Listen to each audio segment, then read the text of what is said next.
Jaguar, Chapter 1, starting on page 9. Tall's retirement home is about 10 miles outside Poughkeepsie. Years ago, it was a resort hotel. From the outside, it still looked like a hotel, but the image changed when you walked through the front door. On the main floor was a recreation room with 3 televisions mounted on brackets hanging from the ceiling. The televisions were turned into 3 different channels, and the volume was kept so loud you could hear the soaps and Oprah from the front porch. The recreation room also had several tables set up for jigsaw puzzles, cards, and board games. Along the wall was a library with large print books. Once a week, the local library sent a van over to take the books people had read and replenish the shelves with new titles. Next to the recreation room was a clinic. In the morning, this was the first stop for inmates. Some of the residents called themselves. Before breakfast, they lined up for their little white paper cups of brightly colored pills. The morning ritual was called the M&Ms, morning meds. The nutritionist even put me on M&Ms, which consisted of a cup of vitamins. At least, I hope they were vitamins. Then the nurse checked our names off of a list. If people didn't show up for their M&Ms, an orderly was sent to look for them. Next to the clinic was a cafeteria. Everyone had assigned seat so the nurses could make sure they got their special meals. The inmates called the cafeteria McDonald's. Because I was young, the nutritionist let me have almost anything I wanted. At first, I took advantage of this, but after a few meals with my table mates staring enviously at my plate, I asked the cook to make my food at least look like theirs. Tall was happy to have me around when he remembered who I was, which was only about half of the time. Sometimes he thought I was a staff member, and at other times he thought I was an inmate. At one time, he mistook me for a childhood friend on the Hopi Indian Reservation in Arizona. That was an interesting conversation. Aside from me, the youngest person in the home was Peter Steptoe. He was a 32-year-old nurse. Peter and I got along very well. He was also very fond of my grandfather. I guess the home was pretty nice, but you haven't lived until you've been marooned in a house with 50 surrogate grandparents. Everyone meant well, but they drove me crazy. My daily routine never varied.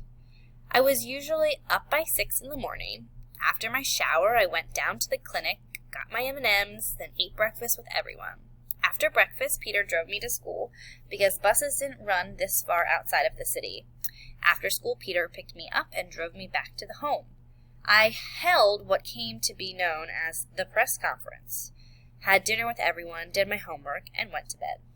The press conference came about because everyone wanted to know what I had done during the day. When I first got to the home, I would tell anyone who asked me about my day. 50 times. It took hours. If I left anyone out, their feelings got hurt. Peter thought it would save me a lot of time and spare people's feelings if I told everybody about my day at one time. The press conference was held in the recreation room every evening just before dinner. I thought the other inmates would get bored with it after a few days, but they didn't. The televisions were turned off, and the recreation room was always jammed. Here's how a typical press conference went. Me. Well, let's see. Peter dropped me off at school this morning. I went to my classes, and everything went pretty well. In history, Mr. Pendergast showed us a video on the Vietnam War. We played volleyball and PE. My team lost.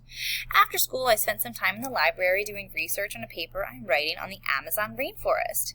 Peter picked me up and drove me back here. That's about it for the day. Hands are raised. Me, Mr. Blondell. Mr. Blondell, you saw the video on the Vietnam War? What did you think of it? It seemed like a tragic waste of human life and money. Me, Mrs. Mapes. Mrs. Mapes, didn't you talk to anyone at school? Well, sure, I talked to... Who? Me, well, I talked to Patty Teeters. What does she look like? Well, I don't know. She has brown hair, brown eyes. She's about Mrs. Mapes. Cute? Well, yeah, I guess so. Mrs. Mapes. You're too young to get involved with anyone. You have your whole life to... You get the idea. When I first got to the home, I made a couple of mistakes. The first was doing my homework in the recreation room. I sat down at one of the tables and started to work on a geometry problem. And suddenly there were 7 inmates surrounding me, asking if I needed any help. My second mistake was saying sure. They all started helping at once. A disagreement broke out, which quickly escalated into a shouting match, and before I knew it, 2 of the old guys started swinging at each other. Peter rushed in and broke it up. He suggested that I do my homework in my room to avoid this happening again. My room was on the 2nd floor, just down the hall from Tall's. It was a nice room, with its own bath and a good view of the stream that ran into the lake in the back of the home. The room had an adjustable hospital bed, a nightstand, a dresser, and an old oak desk that had seen better days. Hanging above the bed was a cord with a button on the end of it, in case I had a medical emergency, because the room was temporary. About the only improvement I made was to put a map of the Amazon basin. Doing my homework in the room stopped the fistfights, but it didn't stop the disturbances. After the press conference and dinner, I'd go up to do my homework. Usually within 10 minutes, I'd hear a light tapping on the door. Hello? Mrs. Bellows? What can I do for you? Mrs. Bellows. I know you probably get lonely here. I just wanted you to know that if you needed someone to talk to, I'm here. Me. That's very nice of you, but right now I better get my homework done. Mrs. Bellows. Of course, I just wanted you to know that I'm here in case you needed me. Thanks. I'll find you if I need to talk to someone. Mrs. Bellows. Wonderful. You're such a nice young man. Nothing like my own son, who only comes here 3 times a year to visit. 10 minutes later, another tap at the door. Me. Mr. Clausen, what a pleasure. Mr. Clausen. I hope I'm not disturbing you. I'm just trying to get my homework. Mr. Clausen. That's why I'm here. I used to be an accountant. I'm a whiz at arithmetic, and I just wanted you to know that I'd be glad to help if you needed it. Thanks for offering, but right now I'm working on my geology. Mr. Clausen. I don't know anything about geology, but when you get to that arithmetic, I'm your man. I'm a whiz at that stuff. I really am. It was the same every night. A constant parade of people dropping by. They meant well, but I didn't need any help. The homework was simple. What I needed was to be back in my own home with my father. Or better yet, I needed to be in Brazil. But I had a bad feeling this wasn't going to happen any time soon. A month went by and I hadn't heard a word from him. Saturdays and Sundays were the worst. Peter was off on the weekends, so I didn't have anyone to drive me places. I could have asked one of the other staff members, but I didn't want to impose on them. It was one of the worst winters in New York history. 2 days after my father left, the snow started falling, and it didn't let up through most of February. The snowplows had piled it so high on the side of the roads that you felt as if you were driving through an ice cave. The lake in the back of the home and the stream that fed it were frozen solid. I made one trip out there and nearly froze to death. I hadn't gotten around to buying any winter clothes. So on weekends, I was stuck inside. I usually hung out in my room and read. When the door knocking got out of hand, I took refuge on the 2nd floor landing. The winding stairway leading to the upstairs floors was seldom used. It was off limits for inmates unless they were accompanied by a nurse or an orderly. To get to the 2nd or 3rd floors, inmates had to take the elevator. Fortunately, this rule didn't apply to me. When I wanted to be alone, I'd go to the 2nd floor landing and sit in the window seat, which couldn't be seen from the hallway. It had a great view of the stream and the lake in the back of the home. Peter found me in the window seat one afternoon, reading a book. I won't tell a soul, he said. The next time I retreated to the landing, I found a small reading lamp attached to the wall above the seat. Peter never said a word about it, but I knew he had put it there so I'd be able to use the seat during the evening if I needed to. When I hid out on the landing, I could still hear people wandering the hallway looking for me. Have you seen Jake? No, I was looking for him too. I wonder what he's up to now. Heavens knows, but you know young people these days. You can never... It took me a while, but I learned to ignore the searchers' voices and concentrate on my books. Since Doc left, I had read everything I could find on the Amazon. Every week, the library van brought me a new pile of books.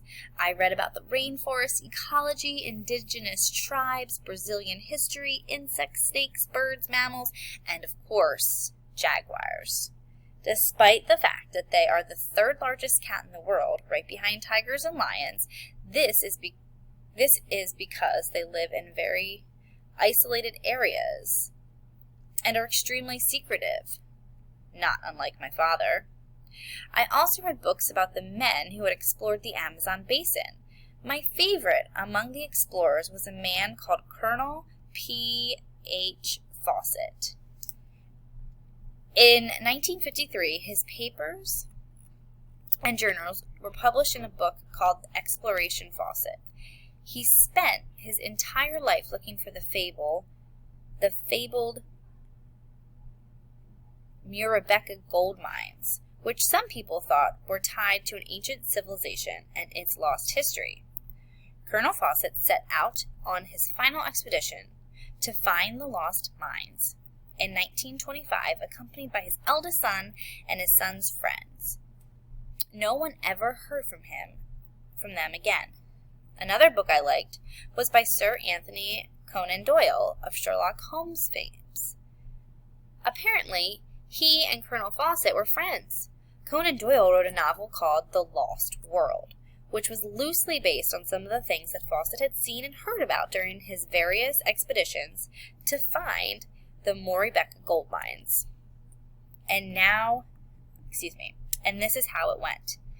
M&M's, breakfast, school, homework, hiding, and no word from Doc. When he was in Kenya and I was still in New York, he would at least send me a letter once in a while to tell me he was okay. What was he doing down there? I knew he had a tendency to throw himself into a project and forget almost everything else, but this was the first time he had forgotten about me.